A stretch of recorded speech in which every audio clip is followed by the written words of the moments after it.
أعوذ بالله من الشيطان الرجيم بسم الله الرحمن الرحيم لا إكراه في الدين قد تبين الرشد من الغي فمن يكفر بالطاغوت ويؤمن بالله فقد استمسك بالعروة الوثقى لا انفصام لها والله سميع عليم صدق الله العظيم.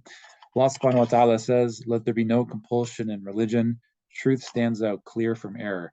Whoever rejects Taghut, falsehood, and believes in Allah has grasped the most trustworthy handhold that never breaks, and Allah heareth and knoweth all things."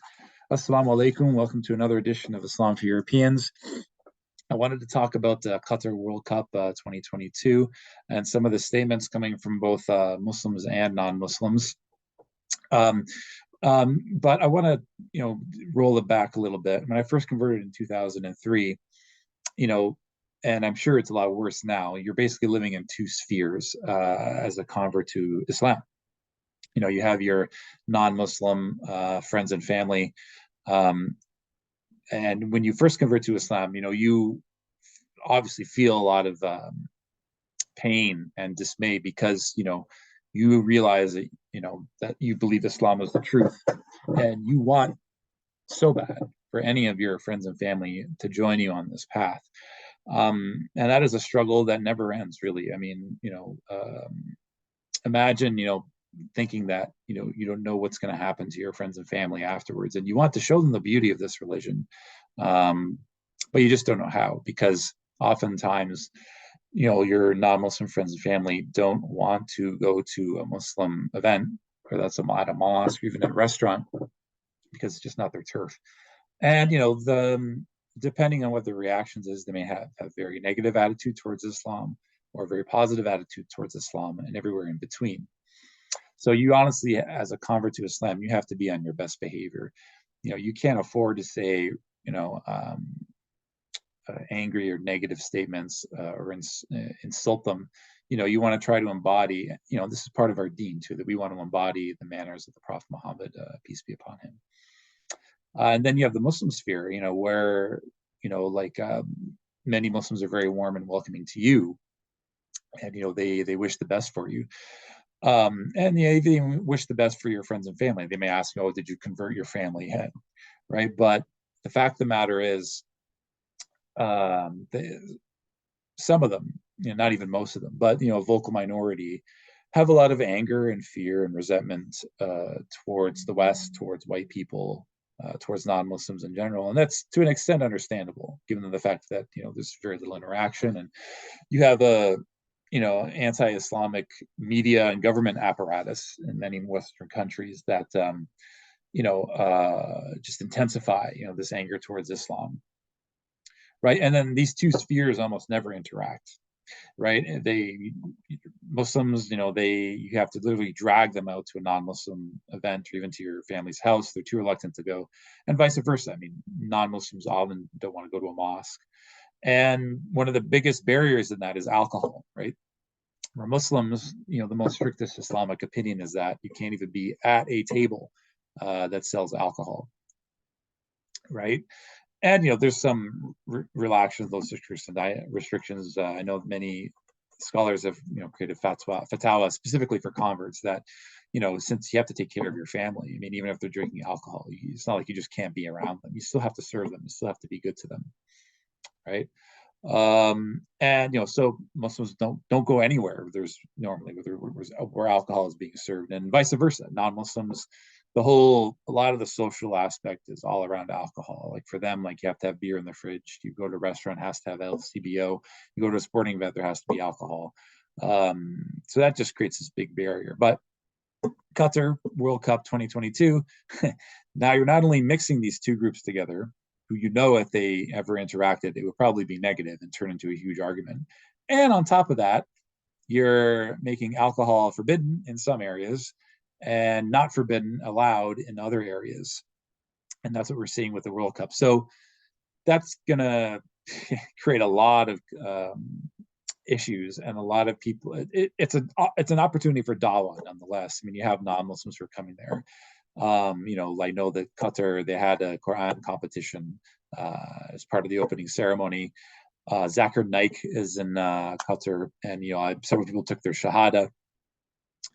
But I think with some of the reactions from some Islamic spokespeople, um, you know, they're not seeing the bigger picture. I think all of it is on the action phase. It's when they see someone convert to Islam, they feel this sense of superiority. They feel like, oh, this is great. The Ummah is revitalizing with these new converts. But I don't think they're understanding that these converts have to deal with their non-Muslim family and friends, and they cannot afford to be angry and hateful and criticizing for things that they had no part of or shouldn't be blamed for. So I'm going to read this tweet, and again, I'm not here to slander the brother. I'm always open for dialogue, and he's not the only one, because several Muslims, liked what he tweeted, and there's other Muslims, talk in the same kind of terms, and their anger to a degree is understandable, towards the West. I'm going to get a little bit into that later, but here's what he tweeted. So Roshan tweeted, "The sight of these non-Muslims disrespecting an Islamic country with their disgusting beer-swilling addiction is an insult to every Muslim around the world. Hashtag Qatar, hashtag World Cup." And then he posted a picture of a white British guy, with a beer in his hand. And okay, so there's a lot to unpack here. First of all, who approved this bar in the first place? Because this non-Muslim white guy's at a bar. Qatar did, right? So you should be criticizing Qatar, if anything. They're allowing alcohol to be served, what do you think? It's not going to be empty. Non-Muslims drink alcohol. It's not part of their deen. So obviously they're going to go there. Why, criticize and insult the end user, right? It's like opening up a fish and chips restaurant and then expecting it to be empty. And then people start eating fish and chips, start insulting the people for eating fish and chips, right? Or more practically, like a pizza restaurant that serves pork. And even in the strictest Islamic opinion, like in the Hanbali madhab, non-Muslims can drink alcohol in the Muslim state, but it has to be sectioned off. And that's why, Saudi is allowed, non-Muslims live in compounds where they can have alcohol and women can dress how they want. So, I don't understand why this should insult Muslims when, this is not part of their deen. I would understand if Muslims are drinking alcohol, that should insult us.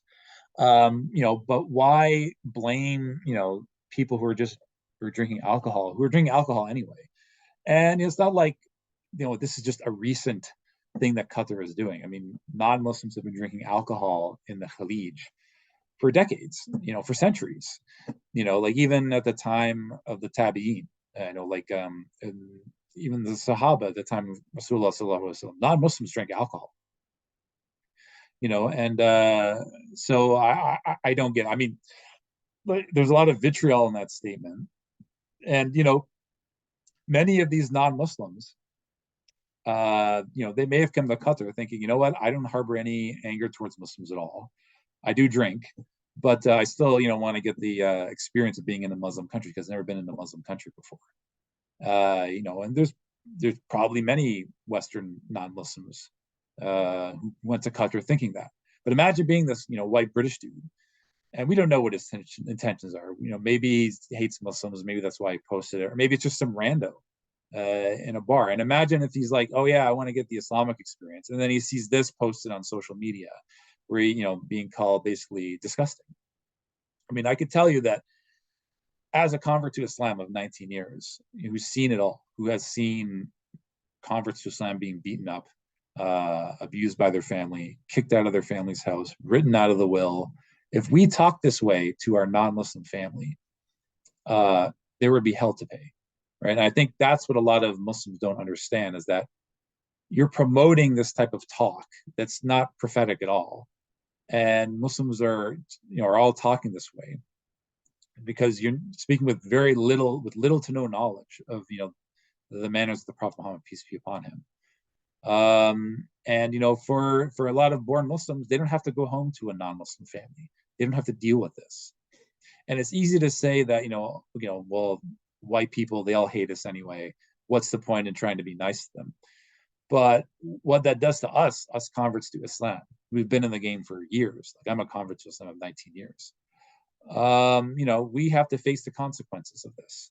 Like we are affected directly by it, and indirectly, born Muslims as well, because this a tweet like this is so incendiary that it's just basically a recruiting poster for these right-wing anti-Islam groups, because they're going to show their friends and their friends and their friends, say, see, this is Muslims, they hate us, right? And even people on the fence, it doesn't it's not good for dawah at all, and you could say, okay, well, I'm half white, I'm okay, I can post this, but I mean, wouldn't you? I mean, it's I don't think compare to being a convert, being in a convert household, and talking this way.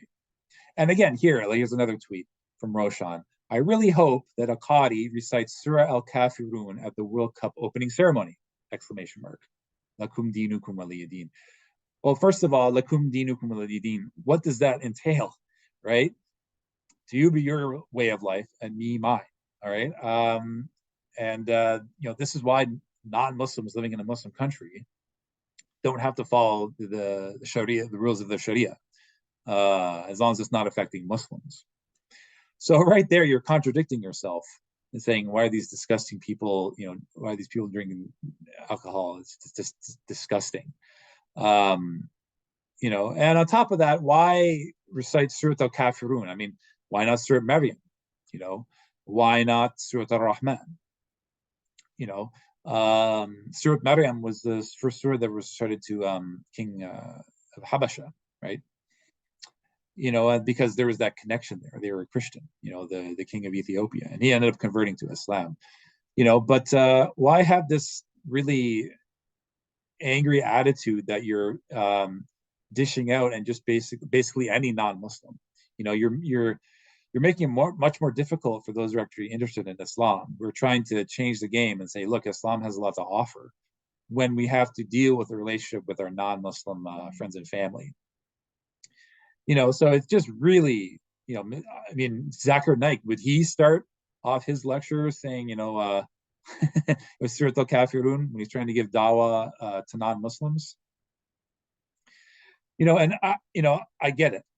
Muslims have every right to be angry at Western governments. The war in Iraq, the war in Afghanistan, the invasion of Iraq, the invasion of Afghanistan. Millions of Westerners protested, the eventual invasion of Iraq in 2003. It was the largest protest in human history, and we know that it wasn't just liberals; it was just everyday people. Because, and I remember this on a radio show, because someone asked, like, what's the point of doing these protests if it's not going to change policy? And the radio host made a good point. He said, well, at least it'll show the Muslim world that we don't agree with what our government is doing. Canada was against the invasion of Iraq. France was against the invasion of Iraq, right? And the invasion of Iraq was done by elites in the governmental system who, went against the will of the people. And, by then, support for it had waned. I'm not saying that there were non-Muslims who didn't say, oh, yeah, go bomb them over there. But to have this, vitriol against everybody in the West, based on these tweets, everyone who drinks alcohol, everyone who's white, everyone who's non-Muslim, it's just like throwing, the baby out with the bathwater. It doesn't help out the dawah in any way. And no one says anything about it. Like you see, like the response to these tweets, you get hundreds of likes from other Muslims. And even if you mildly critique it, like, hey, maybe this isn't the best idea, maybe it's better to recite Surah Maryam, you get called an Uncle Tom, right? So, I mean, and Roshan, if you're listening to this, I'm not trying to slander you. This is, I understand that there's a lot of anger, towards the West. And, as a journalist, you have to face up against an enormous backlash from the anti-Islam establishment, right? But, taking it out on everyday citizens, who have these addictions to begin with, who may have gone to Qatar, with the best intentions and said, I drink alcohol, but, maybe maybe I'll give the Muslims a shot. It's not helping. And I'm open for dialogue at any time. And I know I only have like this small channel, but a lot of the tweets that you and Dilly have been tweeting out is just so angry and incendiary, and just have these blanket angry statements where you're including all white Westerners. It doesn't help our situation as converts to Islam, first of all, because we look like complete total sellouts and traitors to our people. It has direct negative consequences to us because we could get all it does is just inflame more anger. Like if we can't go to our non-Muslim family and friends and talk this way, even if they have a positive image of Islam. And the fact that being a practicing Muslim, think about it. If you're a convert to Islam, everyone that you grew up with, your friends, your family, your flesh and blood, you have to have them follow this religion, and you want them to follow this religion so badly that you'd be willing to do anything. And I know that half of your family is not Muslim, but thank your lucky stars that you have a Muslim family, that that they have La ilaha illallah Muhammad Rasulullah, and they're not negatively affected by this. And even if you don't care about white people at all, even if you say, what, they can go to hell, like kum dinukum waliy, whatever. I don't care if they convert to Islam or not. It's not my duty to be nice to them because they were shitty to me. Pardon my language. First time I ever swore on this channel, but you can understand why I'm thinking this way. Like, I just lost my train of thought for a second. Like if you're gonna act that way, fine. Like I can understand why you would want to be that way. But if you are trying to decrease Islamophobia, if you're trying to advance, the cause of Islam in the West, I mean, you're headed in the wrong direction. And like it's just get off social media if you're going to be like that, and if you're going to like have this kind of angry blanket negative statements towards the entire Anglosphere without giving them a shot, just putting them all in the same camp and saying they're all drunken idiots and they're never going to convert to Islam. Just maybe it's best to just put the iPhone down, and just get out there and do more interviews like you did with that football team that got Saudi money, and they were all walking around with Arab garb. You look a lot nicer there. I mean, it seems like they were starting to warm your heart, starting to say, hey, look, maybe the white British could convert to Islam as a group. But yeah, so that's just basically my message for today. And hopefully may Allah accept whatever good I said out of this video. May Allah, anything bad or evil from me is from Shaitan, and may Allah forgive me for that. But yeah, that's just my time for the day. Let me know what you think in the comments section. Am I being too soft? Just let me know. Anyway, this is Robert from Islam for Europeans. Please like and subscribe. Assalamu alaikum wa rahmatullahi wa barakatuhu.